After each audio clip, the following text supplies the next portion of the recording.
जोड़िए सभी लोग।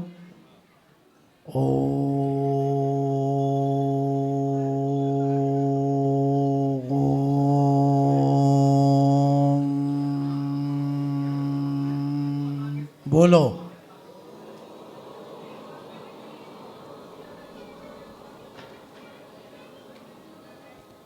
नमो अरिहंताणं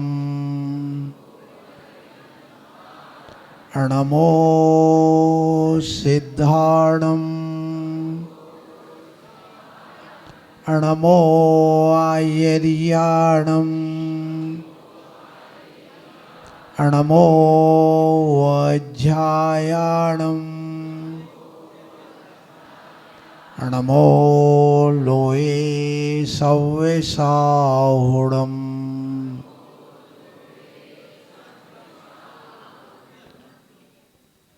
युग प्रवर्तक प्रथम तीर्थंकर आदिनाथ भगवान की, शासन नायक श्री महावीर भगवान की, कुंडलपुर में विराजमान बड़े बाबा श्री आदिनाथ भगवान की, चारि चक्रवर्ती आचार्य श्री शांति सागर जी महाराज जी की, परम पूज्य मोक्ष मार्ग प्रदाता आचार्य गुरुवर श्री विद्यासागर जी महाराज जी की, परम पूज्य मुनि दीक्षा प्रदाता आचार्य गुरुवर श्री अभिनंदन सागर जी महाराज जी की, परम पूज्य आचार्य पद प्रदाता आचार्य गुरुवर श्री विपुल सागर जी महाराज जी की, आचार्य श्री विनम्र सागर जी महाराज की, आचार्य श्री निर्भय सागर जी महामुनिराज की, आचार्य श्री यार्जव सागर जी महाराज की, पूज्य आचार्य संघ की। आज हम प्रथम तीर्थंकर युग प्रवर्तक, युग के आदि में होने वाले मनु की संतान के रूप में जन्मे आदिनाथ भगवान, जिनको वृषभदेव, वृषभनाथ, ऋषभनाथ आदि नामों से जानते हैं। जैन समाज ने एक बहुत बड़ी गलती की है और ये उस समय की है जब संविधान बनकर के तैयार हुआ था। अभी तक के इतिहास में जैन समाज ने 3 गलतियां की हैं और ये गलतियां अब हमारे लिए ले डूब रही हैं। वो 3 गलती कौन सी है? सबसे पहले आज मैं आपको ये बताऊंगा। जब भारत देश में अंग्रेज लोग आए तो अंग्रेजों ने कहा कि इस विश्व में यदि सर्वश्रेष्ठ कोई धर्म है तो वह है जैन धर्म। यदि सर्वश्रेष्ठ यदि कोई आचार्य संहिता है, खान पान है, विचार है, सोच है, परोपकार की भावना है, शांति है, अध्यात्म है, तो वो सिर्फ जैन धर्म में है, जिनकी सारी क्रियाएं सूर्योदय से प्रारंभ होती और सूर्यास्त को समाप्त हो जाती है। नेचुरल जीवन जीने वाली यदि कोई समाज है तो वह है जैन धर्म। अहिंसक समाज है तो वह है जैन धर्म।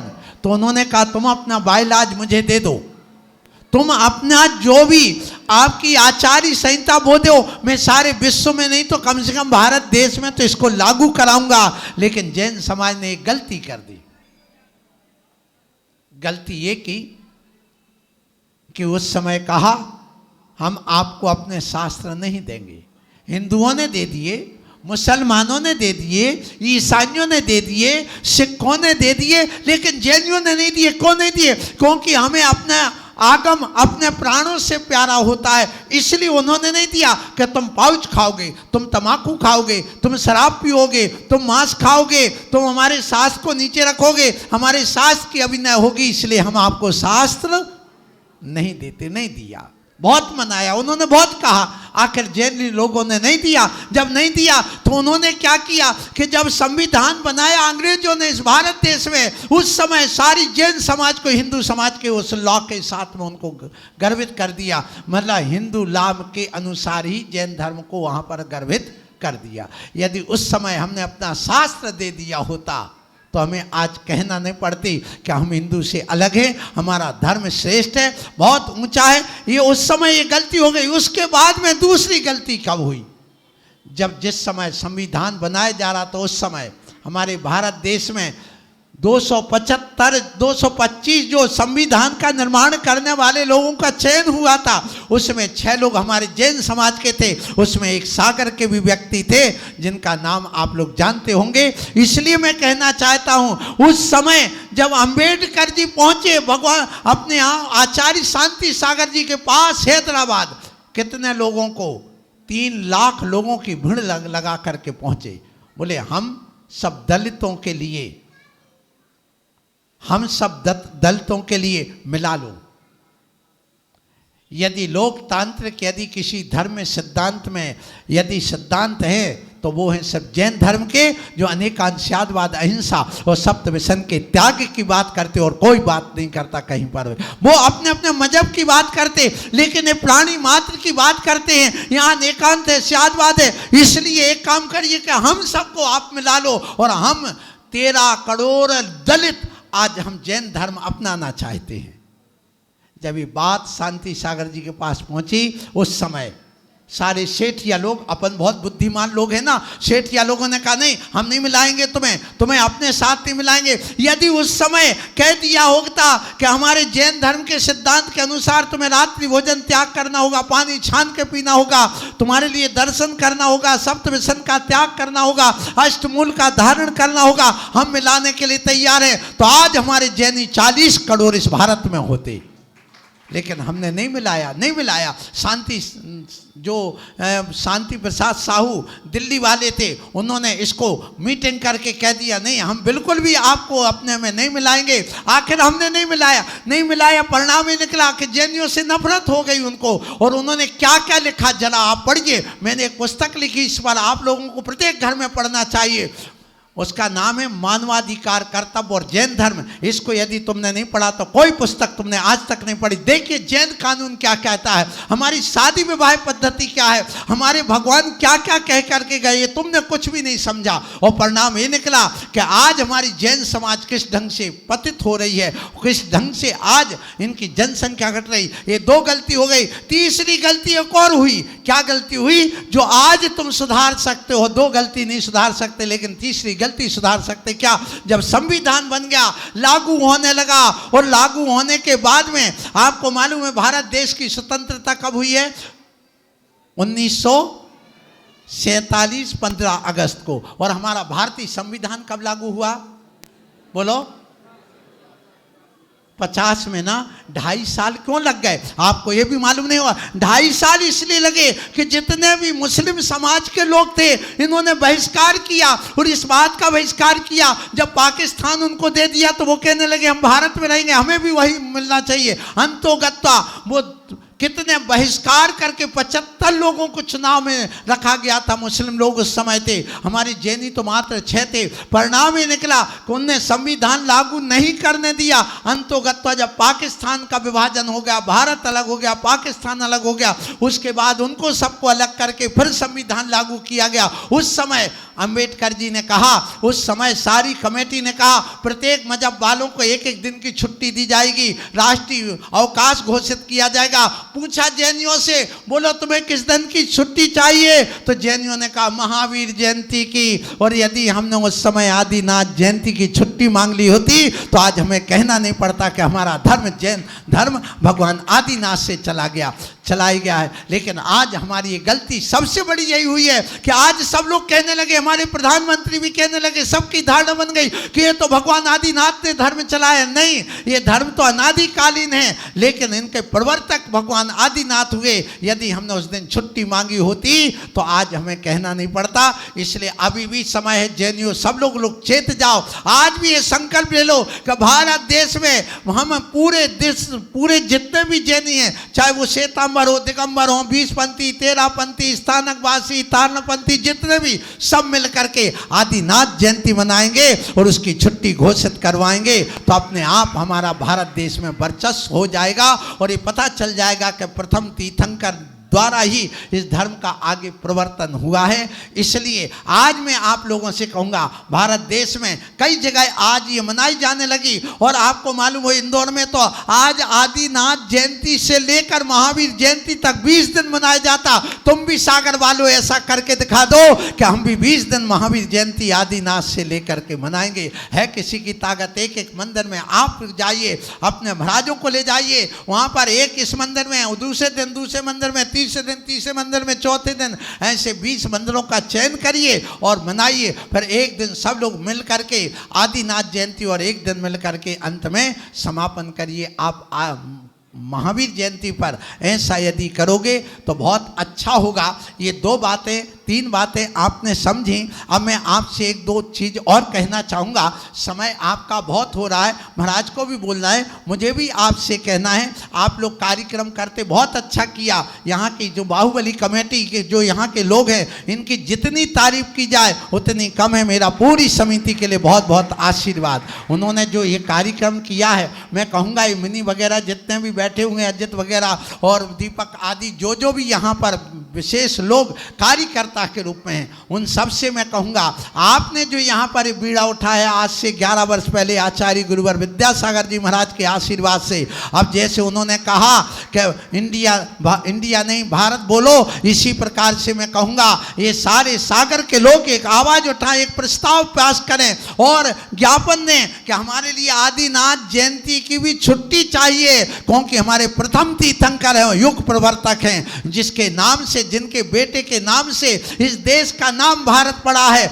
उनके पिताजी की हम जयंती मनाना चाहते। और ये मैं नहीं कह रहा हूँ, वेद पुराण आदि सब में ये लिखा हुआ है कि इस भारत का नाम आदिनाथ स्वामी के प्रथम तीर्थंकर के और जो उनके अवतार हुए हैं, 6वें नंबर के अवतार वृषभदेव, ये भागवत में जो लिखा हुआ है, अर्थात उनके जो ऋग्वेद आदि हैं उनमें ये जो लिखा हुआ है, इससे सिद्ध होता है कि हमारे तीर्थंकर प्रथम हुए हैं। और उन्होंने सारा का सारा वर्णन करिए। आप लोग एक निर्भय वाणी यूट्यूब चैनल चलता है, उसमें भी आप ये देखिए कि ये भारत देश में हिंदू धर्म जैन धर्म से निकले, ईसाई धर्म जैन धर्म से निकला, मुस्लिम धर्म भी यहीं से निकला है, और बौद्ध धर्म भी यहीं से निकला है, सारी नदियां यहीं से निकली हैं नहरों के रूप में। मूल स्रोत तो जैन धर्म रहा। ये डंकी की सोट पर कहो और गर्व से कहो, हम कौन हैं? हम कौन हैं? हम कौन हैं? हम जैन हैं। गर्व से कहो।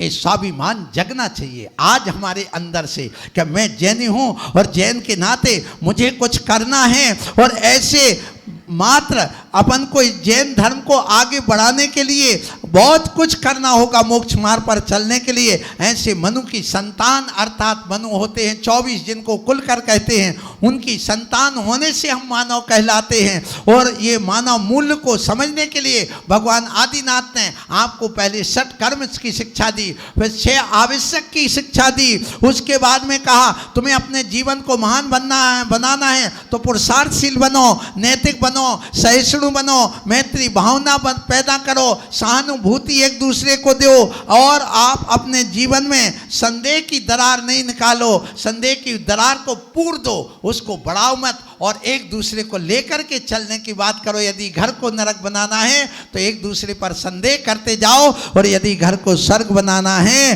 तो एक दूसरे के लिए अपने गले लगाते चले जाओ, तो आपका स्वर्ग बन जाएगा। इसलिए प्रेम वात्सल अपनत्व की बात करना है। इसलिए आप अपने जीवन को अच्छा बनाना है। अच्छा बनाने के लिए अच्छी समाज की ज़रूरत होती है, अच्छे विचारों की ज़रूरत होती है, अच्छे ज्ञान की ज़रूरत होती है, अच्छे आचरण की जरूरत होती है। ऐसे आप अपने जीवन में करिए और अपनी शक्ति का उद्घाटन करिए। आज आदिनाथ स्वामी का जो जन्म दिवस है, जिसको अपन जन्म जयंती महोत्सव या मोक्ष कल्याणक के रूप में, जन्म कल्याणक के रूप में मना रहे हैं, इसमें आपको इतना जरूर याद रखना कि उनके जो 10 अतिशय जन्म के थे वो आप लोग सब जानते हैं। ये सारे की सारे वैज्ञानिक हैं, यहाँ कोई भी कमी नहीं है। आप देखिए भगवान आदिनाथ के अब जन्म के अतिशय को आपको मालूम होगा कि जन्म से निहार नहीं होता। कई लोग कहते कि वो भोजन करें और मलमूत्र ना बने, ऐसे कैसे, सब कल्पना है, कपोल कल्पना है। कभी मत सोचना ऐसा कि कल्पोल कल्पना है,